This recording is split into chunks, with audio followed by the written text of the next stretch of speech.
Hola a todos, Dios les bendiga.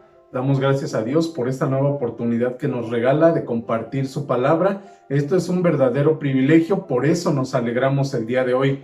Y quiero llevarles a considerar un pasaje del libro de Génesis, el capítulo 26 del libro de Génesis. Vamos a considerar los primeros 13 versículos. El capítulo tiene 35, repito, solo vamos a considerar los primeros 13. Pero antes de comenzar a dar lectura, poco a poco, lo haremos de forma pausada, quiero comentar que estaba recordando hace algunos años, necesitaba comprar una camisa y era una época de calor y teniendo un poquito más de peso o de kilos encima, procuré encontrar una camisa que tuviera la tela delgada para no sentirme pues demasiado incómodo o abochornado tal vez. Y bueno, lo que no tuve tan en cuenta, porque eso fue hace mucho tiempo, que cuando intenté planchar la camisa me di cuenta de algo. Planchaba una manga y cuando planchaba la otra me daba cuenta que la que había planchado primero ya estaba arrugada, y planchaba un lado y quedaba bien. Cuando planchaba el otro me daba cuenta que estaba arrugada otra vez la camisa. Bueno, pues ya finalmente así la usé. Después, al lavarla, compré un suavizante de telas que decía que si uno compraba o le ponía ese suavizante de telas a la ropa, ya no se necesitaba planchar. Hasta decía adiós al planchado allí en la etiqueta. Entonces dije, esto me va a servir. Si esto ayuda a que ya no se planche y además la plancho, pues ya no va a tener arrugas. Y lo compré, que por cierto no era muy barato. Planché la camisa, bueno, evidentemente la lavé antes, planché la camisa y me di cuenta que no había grandes resultados. Alguien me dijo, llévala a la tintorería, allí te la dejan bien planchadita. La llevé a la tintorería y en efecto estaba bien planchada. Entonces me puse contento y dije, creo que esta es la solución para este tipo de tela. Cuando me puse la camisa y entonces doblé un poquito los brazos y los desdoblé, estaba llena de arrugas otra vez en las mangas. Y conforme fue pasando el tiempo, cuando llegué al lugar donde estaba la camisa, parecía que no estaba planchada. Hay situaciones en la vida que son como algún tipo de telas. Y me refiero a las crisis que hay en la vida. Quisiéramos que no se hicieran presentes, quisiéramos que no se notara, pero resultan ser inevitables. Y entonces lo mejor o lo que pudiéramos hacer es aprender a enfrentar las crisis. Y si aprendemos a lidiar con las arrugas en las telas, deberíamos aprender a lidiar con las crisis en la vida. Repito, porque son inevitables. En Génesis capítulo 26 nos encontramos que en la vida de Isaac se presenta una crisis un tanto extensa, demasiado complicada, pero él nos regala 3 lecciones con su vida de cómo poder enfrentar las crisis que se presentan ante nosotros en el día a día. Y entonces vamos a Génesis capítulo 26 y los primeros 2 versículos dicen de esta manera: después hubo hambre en la tierra, además de la primera hambre que hubo en los días de Abraham. Y se fue Isaac a Abimelec, rey de los filisteos, en Gerar. Y se le apareció Jehová y le dijo: no desciendas a Egipto y habita en la tierra que yo te diré. Entonces, la pregunta el día de hoy, o nuestro tema el día de hoy, es ¿cómo enfrentar una crisis? Y si estamos preguntando ¿cómo enfrento la crisis?, entonces el pasaje nos va a dar respuesta. ¿Cómo enfrentar una crisis? Número 1, con determinación.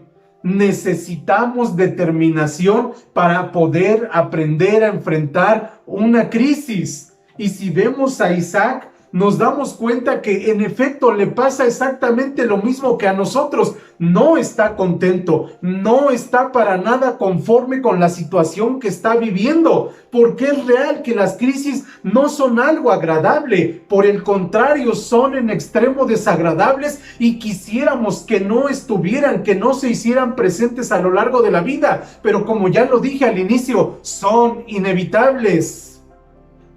Y no solo son inevitables, son, repito, desagradables. A nadie le gusta llegar a un evento con la ropa llena de arrugas. A nadie le gustaría transitar por la vida y que se le presente una vez tras otra una crisis y otra y otra y otra. A nadie nos gusta, pero repito, son inevitables. Pero hay algo que sí podemos hacer, y lo que sí podemos hacer es enfrentar las crisis con determinación. Isaac se encuentra en Canaán, y Canaán es la tierra prometida. Pero lo que podemos entender es que a pesar de que Isaac está en la tierra prometida, no está exento de crisis. El hecho de ser cristianos, de ser hijos de Dios, no nos deja libres de crisis. Las vamos a enfrentar. Pero entonces la Biblia nos dice, enfréntala con determinación. Isaac lo hace. Isaac está resuelto a algo, no quiere vivir enfrascado en esa crisis toda la vida. Y él dice, si hay una hambruna aquí en mi tierra, entonces ¿qué hace? Dice que hubo hambre, como ya había habido alguna en el tiempo de su papá. Y entonces se fue. Dice que se fue Isaac a Abimelech, rey de los filisteos, en Gerar. Toma un rumbo diferente y dice, es cierto, aquí a donde estoy no voy a poder enfrentar esta crisis, me tengo que mover. Isaac, repito, no está conforme, no está huyendo. La forma de enfrentarla es moviéndose, haciendo algo. Y si él sabe que no habrá la oportunidad de salir allí donde está, entonces busca un lugar donde las condiciones sean mejores y que él pueda salir de esa crisis tan complicada. El gran teólogo Agustín dijo esto: Dios tuvo en esta tierra un hijo sin pecado, pero nunca tuvo un solo hijo sin sufrimiento en esta tierra. Dios tuvo en esta tierra un solo hijo sin pecado, pero nunca tuvo un solo hijo sin sufrimiento en esta tierra. Y eso es una realidad para nosotros, pero insisto, debemos enfrentar con determinación las crisis que se nos presentan. Isaac no quiere vivir así, quiere salir de la crisis, pero lo más grandioso es que cuando Dios ve que Isaac determina no vivir así, Dios entra en acción y aparece, se le interpone y le aparece para ayudarlo en medio de la crisis que está enfrentando. Dice el versículo 2, y se le apareció Jehová y le dijo, no desciendas a Egipto, habita en la tierra que yo te diré.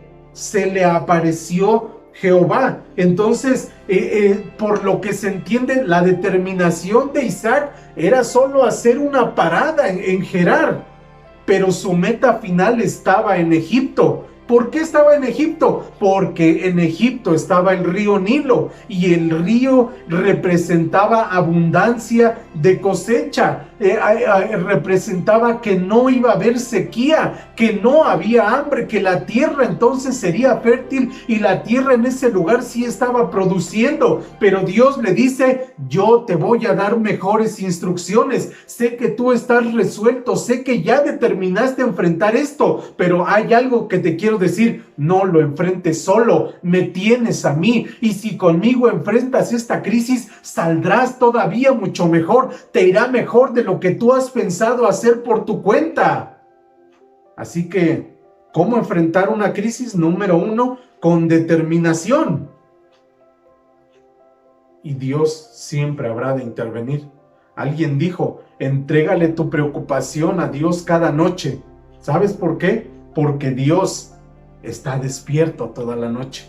Como dice el Salmo 121, he aquí no se adormecerá ni dormirá el que guarda a Israel. Entonces, necesitas estar resuelto a salir de la situación en la que estás. No te tires al drama, como dicen por ahí. No te dejes vencer por la situación. No digas, es que me siento hasta deprimido y me siento estresado y ya no puedo salir. No, tienes que presentar una actitud determinante y decir, voy a salir de aquí en el nombre de Jesús. Y cuando Dios ve que tú tienes esa actitud, sin duda habrá de intervenir. Aquí no nos dice el pasaje que Isaac le pidió.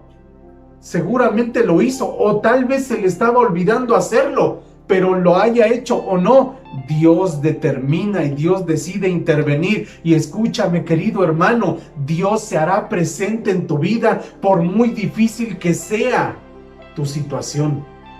¿Cómo enfrentar una crisis? Número 1, con determinación. Número 2, con convicción. Número 1, con determinación. Número 2, con convicción. Dice el versículo 3, después de que Dios se le aparece y le dice que no vaya a Egipto, le dice, yo te voy a decir a dónde vas a ir. Y entonces dice así el versículo 3, habita como forastero en esta tierra y estaré contigo y te bendeciré, porque a ti y a tu descendencia daré todas estas tierras y confirmaré el juramento que hice a Abraham, tu padre. Entonces, ¿cuál es la convicción que debemos tener? Dios le dice, quédate en Gerar, pero le dice algo maravilloso, y estaré contigo. Y estaré contigo. Esa debe ser nuestra convicción. Fue la convicción de Isaac en ese momento, pero nosotros también debemos contar con la certeza de que Dios está con nosotros. Dios estará contigo en donde quiera que vayas, como se lo dijo a su siervo Josué, te lo sigue diciendo a ti, yo estoy contigo. A veces las situaciones son difíciles, a veces tu crisis es tan compleja que tú piensas que Dios ya te abandonó. La situación es tan complicada, tan difícil, que tú dices, seguramente Dios ya se olvidó de mí, pero Dios te recuerda que Él estará contigo.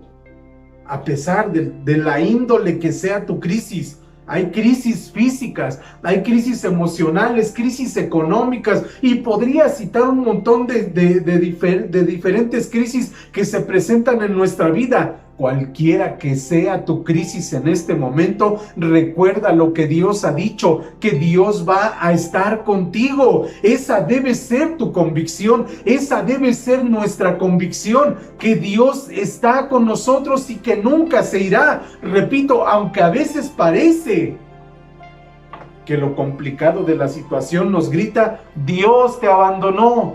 No lo creas. Es el diablo gritándote que Dios no cumple sus promesas, pero Dios lo hace. Ten convicción de que Dios está y ha estado y estará contigo. Un día estaba un niño muy emocionado porque le gustó mucho la clase en la escuela dominical. Y cuando salieron de la escuela dominical, la maestra llevó a todos los niños a comer a su casa. Les había prometido que los llevaría a comer hamburguesas y papas fritas, y los niños se emocionaron y fueron a la casa de la maestra de la escuela dominical. Y cuando los niños llegaron, el esposo de la hermana ya estaba listo, ya estaba esperándolos para servirles enseguida. Y entonces el esposo les pregunta a los niños, ¿cómo les fue en el día de hoy?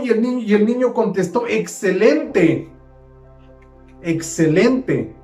Y le dice entonces el esposo de la hermana, muy bien, eso me alegra.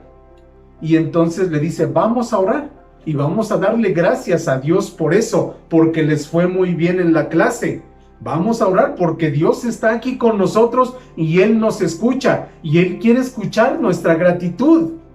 Y el niño entonces se le queda viendo y le dice, oiga, pero entonces si Dios está aquí con nosotros, me siento un poco triste. ¿Y por qué te sientes triste? Porque me hubiera gustado que estuviera allá con nosotros en la clase, porque estuvo muy bonita. Y a veces nos pasa eso. A veces pensamos que Dios en un lugar sí estuvo, pero en otro no estuvo. A veces pensamos ilusamente que sí estuvo con nosotros en determinada situación solo porque nos pareció que estuvo bien, y cuando parece que no está tan bien la situación, entonces pensamos que Dios no está. No es así, y repito, esa es una mentira del diablo. Dios estuvo, está y estará con nosotros todos los días hasta el fin del mundo. Él se lo promete a Isaac, y Isaac tiene la convicción de que es así. También nos lo promete a ti y a mí. Tengamos la misma convicción que este hombre y enfrentemos la crisis con esa certeza de que Dios está a nuestro lado, de que Dios está con nosotros y que Él nos va a ayudar. Porque es cierto, estar en una crisis no es lo mismo cuando estás en Cristo. Estar en una crisis estando en Cristo es distinto. Pero estando en Cristo las cosas son distintas, a pesar de que estés enfrentando una crisis y a pesar de que ésta sea muy compleja. Pero me gusta lo que sigue diciendo el versículo 3. Primero le dice, y estaré contigo. Y luego le dice una segunda cosa, y te bendeciré. Y te bendeciré porque a ti y a tu descendencia daré todas estas tierras y confirmaré el juramento que hice a Abraham tu padre. Y no para la bendición. Multiplicaré tu descendencia como las estrellas del cielo, dice el versículo 4, y daré a tu descendencia todas estas tierras y todas las naciones de la tierra serán benditas en tu simiente. Y el versículo 5 dice, por cuanto oyó Abraham mi voz y guardó mi precepto, mis mandamientos, mis estatutos y mis leyes. Y entonces, repito, la promesa se multiplica. Pero hay algo que quiero recordar. No debemos dejarnos guiar por las circunstancias. Debemos dejarnos guiar por Dios. Si nosotros desviamos nuestra mirada de aquel que nos está guiando, entonces estaremos abriendo los oídos a malos consejos por parte de malos consejeros. Y uno de los peores consejeros se llama miedo. El temor es un mal consejero. Y eso parece que le estaba comenzando a ocurrir a Isaac. Quiero que revisemos los versículos 7, 8, 9 y 10. Y dice así, y los hombres de aquel lugar le preguntaron acerca de su mujer, y él respondió, es mi hermana. Porque tuvo miedo de decir, es mi mujer, pensando que tal vez los hombres del lugar lo matarían por causa de Rebeca, pues ella era de hermoso aspecto. Sucedió que después que él estuvo allí muchos días, Abimelec, rey de los filisteos, mirando por una ventana, vio a Isaac que acariciaba a Rebeca su mujer, y llamó a Abimelec a Isaac y dijo, he aquí ella es de cierto tu mujer. ¿Cómo pues dijiste, es mi hermana? E Isaac le respondió, porque dije, quizá moriré por causa de ella. Y Abimelec dijo, ¿por qué nos has hecho esto? Por poco hubiera dormido alguno del pueblo con tu mujer y hubieras traído sobre nosotros el pecado. Entonces Abimelec mandó a todo el pueblo diciendo, el que tocare a este hombre o a su mujer, de cierto morirá. Por un momento Isaac siente miedo, dice aquí que tuvo temor de que por causa de la belleza de su mujer, él pudiera ser presa de alguno de los habitantes de ese lugar. Entonces, repito, no abras tu oído al miedo, al temor, porque es un mal consejero. Sigue mirando hacia donde Dios te ha dicho que vayas. Sigue confiando en Él. Si Dios te ha dicho que está contigo, no te va a dejar. Si Dios te ha dicho que confíes en su bendición, Él te va a bendecir. Y aunque en este momento digas, no tengo respuesta, quisiera respuestas a mi situación, tal vez Dios no te las va a dar en este momento. Es más, puede que tú estés sintiendo ahora y diciendo, nadie me entiende y nadie me ofrece una respuesta a mis preguntas. Y la verdad es que también, por otro lado, Dios no está obligado a responder todo lo que nosotros quisiéramos que Él nos dijera. Pero lo que sí nos ha confirmado es que su presencia y su bendición estarán con nosotros, y eso se debe, repito, convertir en nosotros en una convicción. ¿Cómo enfrentar una crisis? Número 1, con determinación. Número 2, con convicción. Y número 3 y último, con sumisión. Número 1, con determinación. Número 2, con convicción. Y número 3, con sumisión. Necesitas aprender, o necesitamos, mejor dicho, aprender a obedecer al Señor. Y me gusta mucho lo que dice Génesis 26:6. Dios le dijo, quédate allí, habita como forastero en ese lugar. Y el versículo 6 dice, habitó pues Isaac en Gerar. ¿Qué significa esto? ¿Cómo parafraseamos el versículo 6? Lo parafraseo de esta manera. E Isaac obedeció al Señor. Isaac se sometió al Señor. Sometió su voluntad a la voluntad divina. Obedeció a la orden que Dios le dio. Escuchó con precisión la indicación que Dios le da, y entonces se muestra sumiso y resiste las ganas de ir a Egipto, porque por lo que vimos, él estaba determinado a ir a Egipto, y Dios le dice, alto, detente, no es para allá. Te voy a dirigir y te voy a decir cuál es la dirección correcta. Y entonces Isaac obedece, hace un alto y se queda donde Dios le dijo que se quedara. Y eso es lo que tenemos que aprender a hacer. No escuchar al miedo, no escuchar al temor, escuchar a Dios. Y si lo escuchamos y obedecemos, entonces las cosas saldrán de la manera en que Dios lo tiene previsto. Las cosas saldrán a la manera de Dios, y a la manera de Dios las cosas siempre salen bien. A pesar de las crisis, a pesar de las cosas que no nos gustan mucho, a pesar de las cosas que no nos parecen del todo buenas, las cosas cuando Dios lo hace a su manera y nosotros nos sometemos, salen bien. Y repito, Isaac se aguanta las ganas de ir a Egipto. Resiste la tentación de ir allá por una simple razón. Confiaba en Dios. Confiaba en Dios, y entonces lo que Isaac pudo haber dicho es, tengo muchas ganas de ir allá porque yo sé que allá hay abundancia. Pero también sé que si Dios me dice que me quede aquí, a pesar de que las cosas se vean complicadas, aquí me voy a quedar. Confío en la palabra de Él, confío en que Él es fiel a lo que promete, y yo sé que aunque aquí parece que no hay de dónde echar mano para seguir sobreviviendo, Él es poderoso y Él me va a proveer, no importa lo que pase. Seguramente Isaac expresó lo que más tarde David dijo, Jehová es mi pastor y nada me faltará. Tal vez con palabras distintas, pero Isaac sabía quién era su proveedor, por eso confía en él, por eso le obedece, por eso hace un alto y se detiene en donde Dios le dice que permanezca, porque repito, confiaba en él.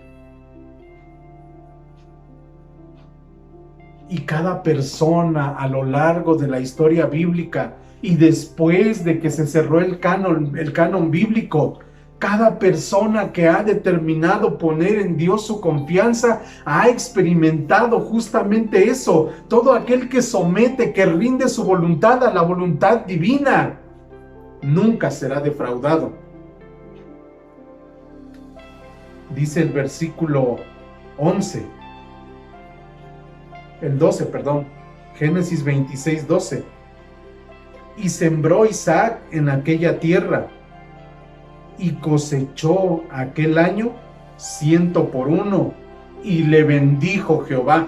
¿Cuál era la promesa? Estaré contigo y te bendeciré. Y dice la Biblia que Isaac obedece, se somete, y cuando se somete entonces en una tierra donde no había tanta agua, decide sembrar, y entonces cosecha al 100 por 1. Eso significa que no se perdió nada de su cosecha, que todo lo que sembró, eso cosechó.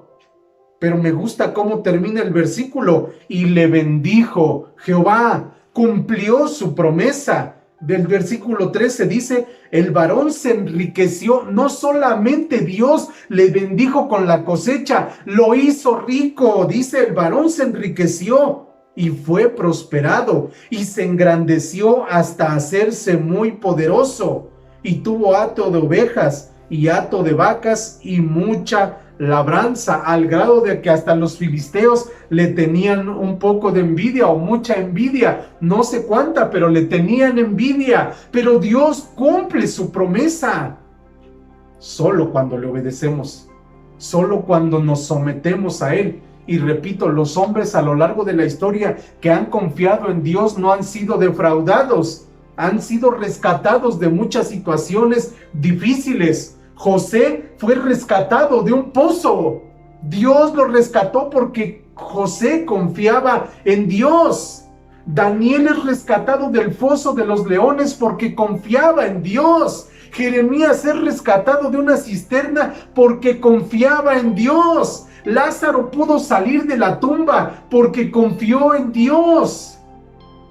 Pedro salió de la cárcel porque confió en el Señor. Pablo y Silas también salieron de la cárcel porque confiaron en Dios. Isaac sale de la crisis porque depositó toda su confianza en Dios. Y te invito, hermano mío, hermana, ¿quieres salir de la crisis donde estás? Confía en Dios. Deposita toda tu confianza en Él. ¿Cómo enfrentar una crisis? Número 1, con determinación. Número 2, con convicción. Y número 3, con sumisión. Hay muchas otras maneras de hacerle frente a las crisis de la vida. Pero a la luz del pasaje que hemos leído el día de hoy, por lo menos podemos extraer estas 3 lecciones y recordar que si obedecemos a Dios, que si confiamos en Él y que si hay determinación, podremos salir de las situaciones, por muy complejas que éstas se estén presentando.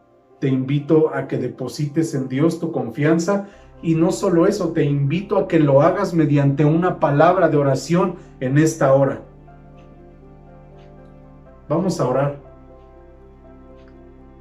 Y si te está costando trabajo salir de la situación, si tu mente está abrumada por tantas dudas, por tantas preguntas, si te has preguntado ¿por qué a mí? ¿Por qué así? ¿Por qué a él? ¿Por qué a ella? ¿Por qué de esta manera? ¿Por qué no de esta otra? Y si tienes tu corazón lleno de dudas, es momento de externarlo delante de Dios. Pero al mismo tiempo, es momento de escuchar la voz de Dios que te dice que tengas determinación, que tengas convicción y que te sometas a su voz y a su voluntad. Vamos a orar. Padre, gracias por este momento. Gracias por tu palabra escrita. Estamos convencidos de que por medio de ella escuchamos tu voz, que por medio de ella te escuchamos a ti, Señor. Por medio de tu palabra recibimos guianza, recibimos dirección, Padre. Y en este tiempo tan difícil, donde nos sentimos asaltados por un sinnúmero de crisis, de situaciones difíciles, complicadas. Padre, en este tiempo tan complicado, Dios, queremos confiar en ti. En algunos casos sentimos el agua hasta el cuello por la enfermedad, porque ya no está un ser querido con nosotros, porque no hay solvencia económica, porque hay muchas carencias en este momento, por la desesperación del encierro y por muchas otras situaciones que se van presentando. Pero en esta hora queremos, Dios bendito, declarar toda nuestra confianza en ti. Y no solo lo declaramos, queremos depositarla de todo corazón y verdaderamente en ti, Señor. Ayúdanos a cerrar nuestros oídos a los consejos que nos da el miedo, a los consejos que nos da la angustia, a los consejos malos que nos da la desesperación, y que podamos mirar a ti, Señor, y que podamos abrir nuestro corazón y oído a tu voz, Señor, y que podamos confiar con todo nuestro ser en ti, que con toda convicción podamos entender que tú estás con nosotros y que no nos has dejado, aunque parezca todo lo contrario. Permite, Dios, que podamos estar convencidos de que tu bendición vendrá a nosotros, a tu manera, en el momento en que tú lo tienes determinado, pero va a venir, Señor eterno. Solamente ayúdanos a seguir confiando en ti, Señor, pero sobre todo ayúdanos y enséñanos a obedecerte cada día más, a vivir una vida de sumisión, de sometimiento a tu voluntad, a ti, bendito Señor. Permite que podamos caminar en fe, como lo hizo este hombre, Isaac, este siervo, este hijo tuyo. Padre, en tus manos ponemos nuestra vida y en tus manos pongo la situación de crisis que está enfrentando quien me escucha el día de hoy. Posiblemente ya no sepan qué hacer, posiblemente se encuentren en medio de la desesperación. Te suplico en el nombre de Jesús, trae paz, trae consuelo, pero sobre todas las cosas trae convicción de que tú estás trabajando, Señor, de que tú estás obrando en medio de cada vida en los corazones y que tú no has dejado de trabajar y nunca dejarás de hacerlo, Padre. Gracias por escuchar nuestra oración y una vez más depositamos en ti toda nuestra confianza y queremos ejercerla el resto de nuestros días. Recibe la gratitud que hay en nuestro corazón porque en medio de las crisis tú has sido bueno con nosotros. Oramos con gratitud en el poderoso y dulce nombre de Jesús. Amén. Amén. Dios les bendiga. Les recuerdo que pueden dejar aquí en la parte de abajo sus comentarios. Si tiene usted alguna petición por la cual quiere que nosotros estemos orando, de otra manera, escríbanos vía WhatsApp o por Messenger y con todo gusto estaremos intercediendo por su necesidad. Que Dios les bendiga. Hasta la próxima.